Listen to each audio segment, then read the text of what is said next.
Hello, everybody. Welcome back to this week's late episode of Unmasking with just me, Cindy, today. And I promised our listeners that I would have this out and ready yesterday, but some things came up.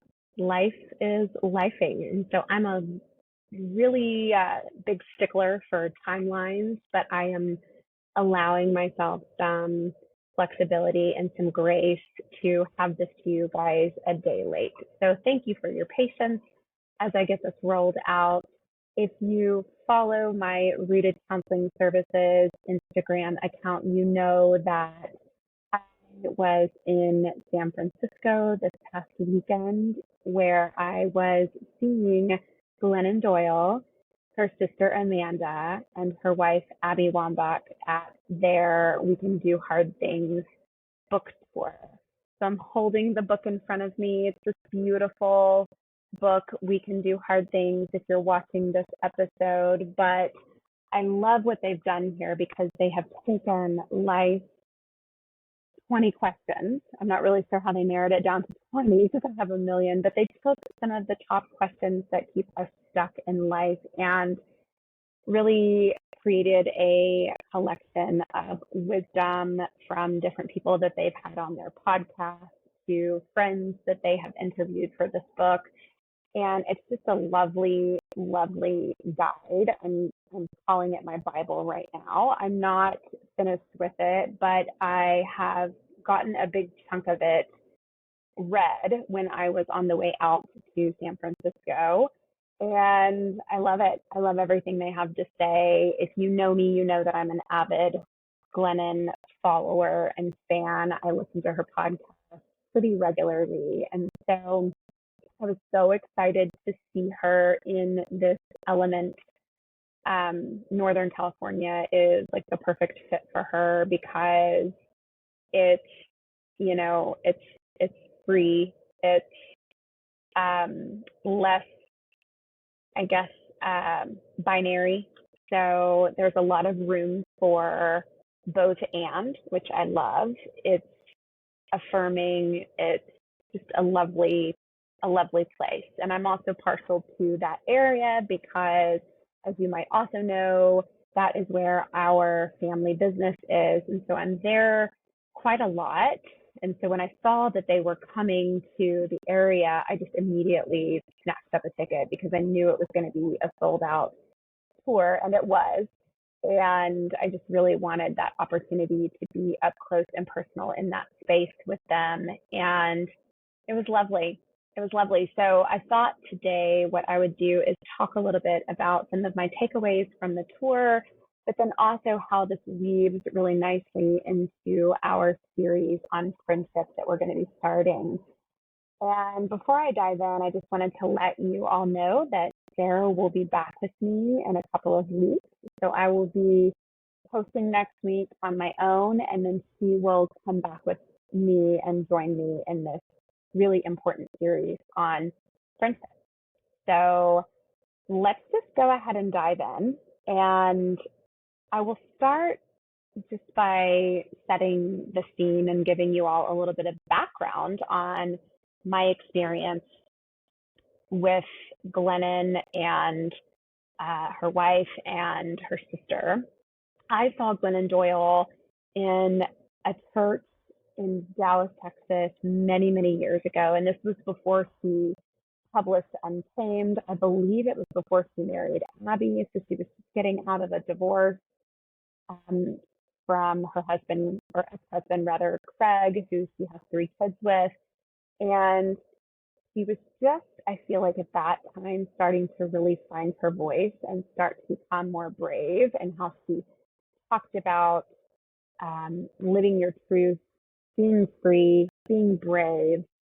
And there was this energy about her when I first discovered her that I just was really drawn to. I loved that she was afraid to tell the truth, but that she told the truth anyway. That she stood up for what she believed in, regardless of the feedback that she received. She's really open and vulnerable about her own struggles with addiction, disordered eating, and just how she is really trying to use this back half of her life to become more free. I find her to be very inspiring and just a great role model for those of us who are stepping into this second part of our life, this midlife reckoning that we're, you know, experiencing when we get to this point, and really starting to question a lot of the behaviors, a lot of the choices that we're making in our day-to-day lives, and really not just questioning them, but really zooming in and looking up close and asking ourselves the hard questions of, is this serving me? Do I feel free?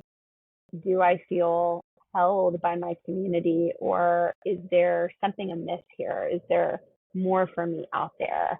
And how do I get free? I get free by examining my truth and starting to speak my truth and make choices that align with my values.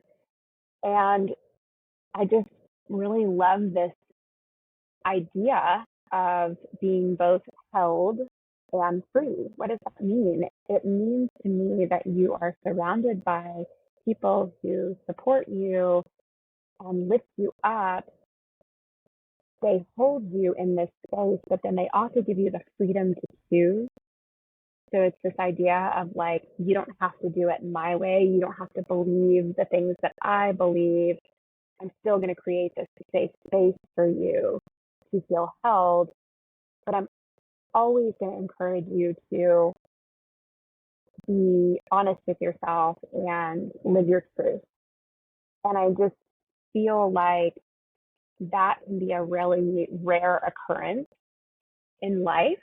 Um, Hence the reason we're going to be talking about friendships, because we got so much feedback from our listeners on confusion that sometimes we wake up to in midlife. And we really start reviewing our relationships and questioning, is this real? Does this serve me? How do I create and maintain these friendships in life to where I do feel both held and free? And so I want to share a quote before I jump into more of the Glennon experience I had this past weekend. And I'm not sure who said this quote, so I don't know. Maybe if you're a listener and you know who said it and you want to let us know, that'd be wonderful. If not, I'm just going to read it from Anonymous. And it says, maintaining a friendship not rooted in truth keeps you out of your integrity. As you all know, I'm a big words person. I love quotes. I love things that make me stop and really think deeply about these sometimes confusing concepts, like what it means to trust a person, what it means to feel safe with a person. So I'm going to read that one more time and just let it come down. Maintaining a friendship not rooted in truth keeps you out of your integrity. So naturally, I started thinking about areas of my life that this could apply. And if I'm being totally transparent, I have had those relationships in my life that are missing some aspect of truth. And perhaps that looks like I have to be small in this relationship in order to not pull any feathers. And so we're friends only if I play a certain role when I'm around this friend. Um, I've had relationships where I felt like I couldn't tell the whole truth because maybe the friendship wasn't as solid as I wanted it to be. And it risked breaking under the pressure of the truth. And so we hold back parts of ourselves because we're really trying to manage someone else's perception or someone else's emotions. So like if I showed up with my full self and I shared my full truth, my full being, this is who I am, this is what's going on, this is what is coming up in my life, and it doesn't get the desired response from that friend, or if I'm sensing that there's something heavy, I might pull back and I might get kind of small or just be more internal around that person or be more quiet. And I have found when I do that, A, it just really bothers me because I know that I'm doing it and I can feel it and they can probably feel it. But B, it keeps me out of my integrity. It keeps me from behaving in a way that I can say I'm fully showing up with my full self. I'm not holding back anything. And when I'm not operating out of my integrity, I'm not really 100% there. I'm not really going to grow with this relationship. And that's okay. What I'm learning is that some relationships are not going to be able to sustain the truth, the 100% true version of you. And so what I'm learning with lots of therapy and reading and just talking with my safe people is that that's not always an indication that I need to change and shift how I'm doing things. It doesn't mean that I'm bad at friendship. It just means that for whatever reason in this specific relationship, it can't bear the full weight of the truth because maybe there's some, uh, you know, competitiveness, or maybe there's some old things that never got sorted out, or maybe there's some jealousy or some envy. And that's not always your responsibility to hold that and fix that. That can be part of the other person's work, but it's really more of the question of what are you doing with that information? Are you shape shifting or dulling that part of you around that person to try to fit this expectation or this image of what you think the friendship should be or what they think the friendship should be? And if so, that's a real chance for you to really look deeper and decide, A, do you still want that person in your life to that degree? And B, if you don't, how do you still maintain a connection with that person, but maybe move them to like an outer circle, so to speak? And so Sarah and I are going to be diving into some of that stuff a little bit deeper as we start with our series. But I just wanted to leave that quote there for everybody to really use the tool to question their own relationships. How truthful are your relationships? Can you be 100% yourself? Or are you holding parts of yourself to manage someone else's emotions, which we know that that's codependent behavior and it keeps you outside of your integrity. So you're never really fully showing up in your truth. So just something to think about. I'm continuing to think about this because when I heard that, it just really kind of stopped me in my tracks and just coming up for me. So I really just wanted to introduce you all and share that if you haven't heard that before. But I digress. Back to the Glennon weekend in San Francisco. So I did not know this, but when I bought the ticket, they meaning Glenn and Abby and her sister, only decided to um, have their tour in certain cities that were part of organizations that are providing resources to people who are needing them the most right now in our country. So these underrepresented minority populations that are being horribly mistreated by ICE. And they shared some stories with us about people that are just being taken right off the street for suspicion that they are undocumented. They're illegal aliens. And then they are just basically being jailed without any sort of legal representation. So it just goes against everything that this country was built on. And I won't get into the politics of it because that's not the focus of this specific episode, and it makes my blood boil. But I just loved learning when I showed up that 100% of the proceeds, including merch, including their book sales, go to providing representation and aid to those who are being treated in unjust ways. So there's 150 organizations that they are spreading the proceeds out to. So not all one organization is getting the full amount. So I just love that they are doing this work. I love that there is a strong message behind it. I think that's also part of my strong connection to this group of women is they are activists. They are big into social justice. They're not just going to sit there and watch it, but they're doing something about it. So that just really pulls my heartstrings in all the right ways. And it just also reminds me that we all have a responsibility as protected citizens to not turn away when other people are hurting, to see how we can help. That's my public service announcement on that. But I just felt so much love and connection when I was there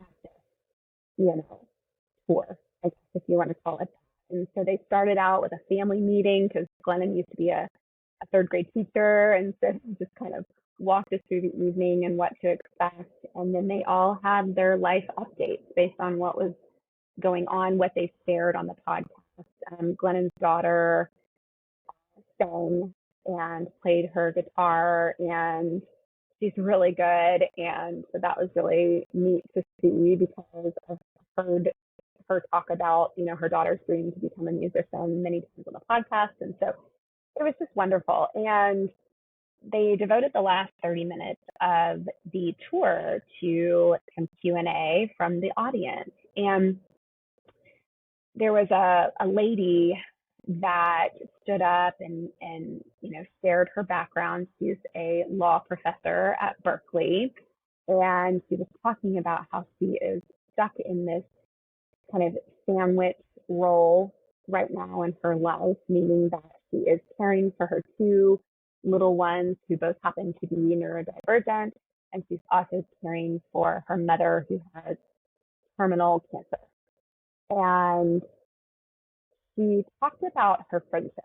She talked about how she has really good, deep, rich friendships. But the problem is that they're kind of spread out all over the country, and they're from different walks of life. And so it's not like she has this stereotypical group of girlfriends like you see on TV where they all get together once a week for, wine nights or whatever it is, right? Like so much of what we see, I think, is social media, TV, just of what these women friendships, quote, should look like. And so she was really talking about you guys talk about how important community is, and I really do see the value, and I know that people need people and community is everything, but what do you do when you don't have the casserole group down the street for when something happens and you need support? They're not just showing up at your door, right? So there's no sewing circle, there's no real tangible support system in real time, right? And I really related to this question because I see so much of myself in this question. I have a really unique group of friendships, and they're from all different walks of life. So I have the ladies that I was in my mom's group with when my kids were really little. I have friends from when my kids were in early elementary school years. I have Sarah, as you all know by now. We didn't meet until graduate school, and yet it feels like we've been friends our whole lives. I have friends who are spread out all over the country, and then also some friendships in other countries, that I don't get to see all the time.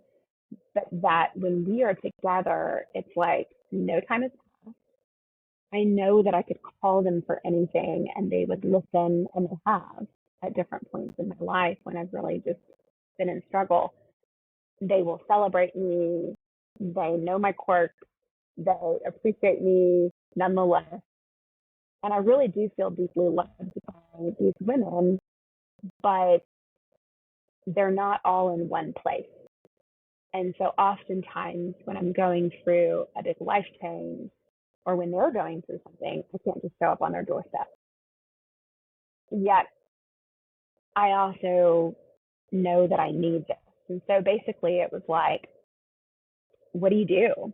What do you do when you don't have this? And Amanda, Glennon's sister, took this question. And it's really funny because if you've listened to their podcast, So We Can Do Hard Things, you will know that Glennon has been like anti-friends, her whole adult life. In fact, she kind of jokes about it. She's like, I don't want to have to go and make friends.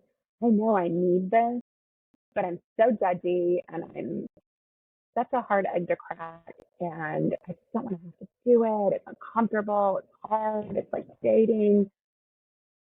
Um, but I know I need it. And so it's been a really neat thing to kind of like see the evolution on the podcast of how she has really had to challenge this idea of like, I don't want friends, to being like, okay, yeah, I know I need friends. So like, oh yeah, like I have some friends now.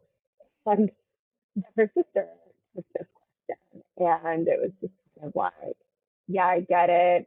I've been there. I do have friends all over the country that basically, the long and the short of it is, go get some friends. Like, go create your community where you're, essentially. Like, love on the people that are all over the world or all over the country. Like, keep pouring into those friendships, keep maintaining them. Those are really important. And also, go get some friends. Go get some immediate friends around you to where you can start nurturing these things, right? Like, where you can start cultivating these relationships in real time, in person.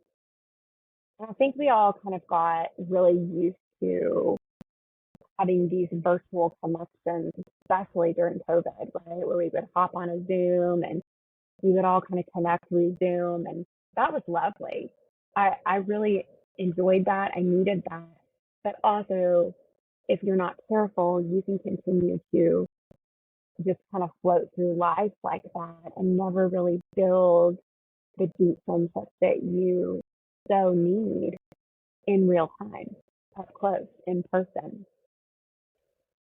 And it just really got me thinking about the times in my life where I've really shied away from that. In fact, I love to tell this story.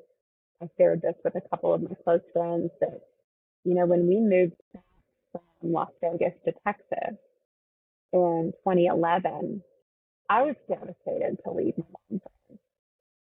These were women that we went through the thick of raising babies and toddlers together when we had nobody else. We had no family. All of us were living in Vegas as transplants.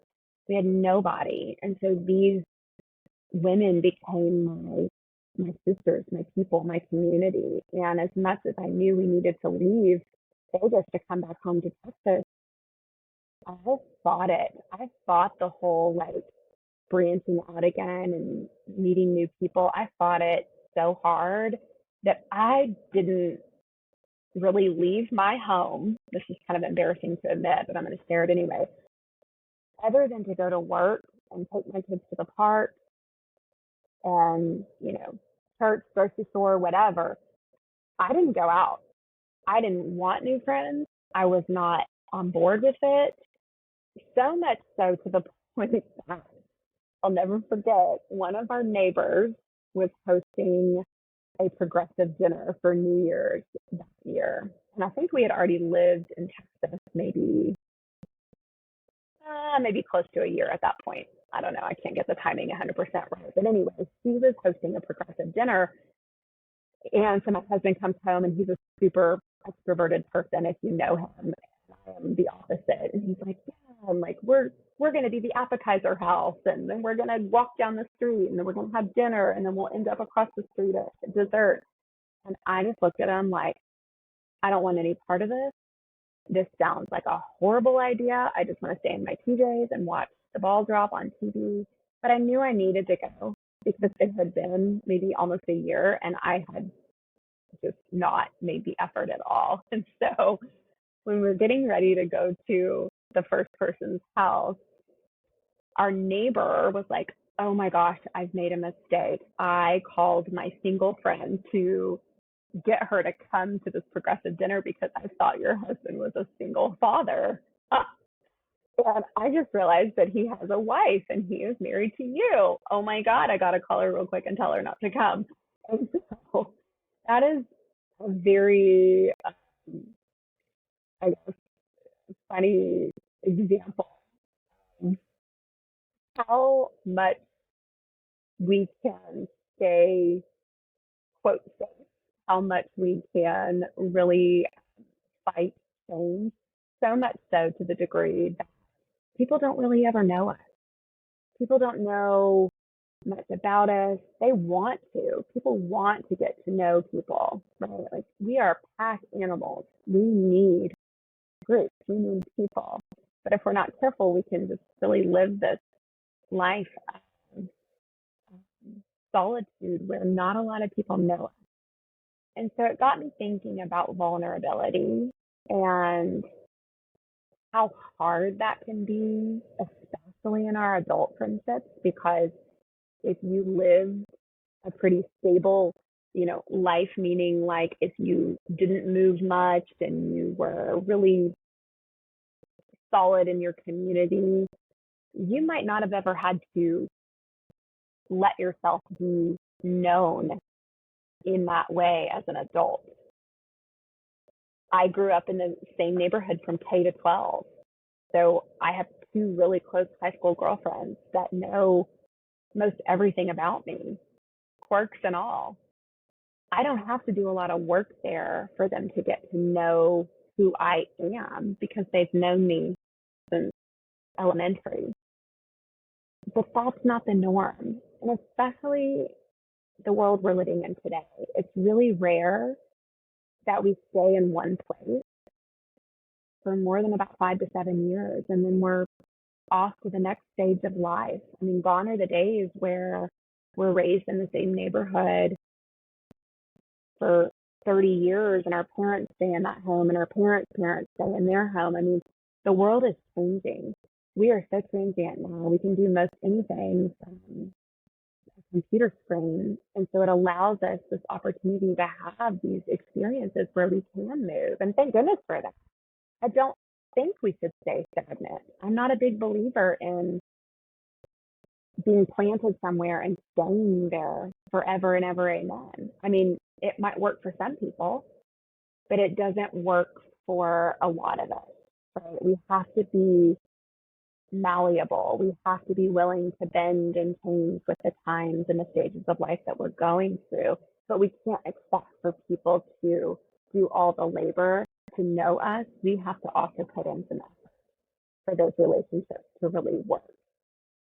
And so I wanted to share something from the section on how do I make and keep real friends from We Can Do Hard Things. And it's by Dr. Marissa Franco. She's been a guest on the podcast, maybe a couple of times. I'm not sure. She says, if we're never vulnerable, if we're never sharing the parts of ourselves that feel shame, then we will never trust love. If you don't know me, how can I trust that you love me? You don't know the value friends will bring to your life if you never allow yourself to fully experience it. And that just, again, really resonated with me. There's just something so honest about that, that it's like the line, if you don't know me, then how can I trust that you love me? So true. And said the other way, if I don't know the real you, if I don't know those vulnerable parts of you, how can I really go deeper in that friendship? If you won't let me in, how can I go deeper? If I won't let you in, how can you go deeper? Right? And that's one of the things that we're going to be addressing on this series is just the nuanced parts of adult friendships that come up and all the things that can kind of get in the way of creating these like deep reciprocal friendships. And how do we navigate it? You know, how do we grow deeper with another person? How do we know when maybe we've done all the work we can do and it's maybe time just to say, you know what, I've tried, right? Like, this is a lot of work and I'm not really getting a lot, you know, on my investment here. Like, the ROI is not super great for me. And that's okay too, right? So a lot of layers in this series that we're going to be getting to. And I'm really excited to talk about these things because we want more information. I know that there are other like-minded women out there that are really craving this information. They want to know, how do I make and keep friends? Not surface level. Like, I can do that just about anywhere, but like real deep, meaningful friendships where we are both giving and both receiving. And so I'm going to keep it short and sweet for you all today, but thank you for hanging in there with me as we shift our schedules around. I think that's a growth area for me, is just really becoming more flexible with the timing of things. It is summertime. This is actually the last day of school for my kids anyway. And so we're getting ready to launch into a really exciting time of the year, but sometimes it can feel very busy, even though it's our summer break. So I just ask you all to keep tuning in, keep hanging in there with us as this podcast takes new shape and there's new growth. We really appreciate our listeners. We really love the feedback too. So you can help us out if you go on Apple Podcasts and leave a 5-star review. And we will be sure and share that 5-star review on our podcast episodes. So please take a moment to rate, review these episodes, give us a like, give us a follow. It's so helpful for us.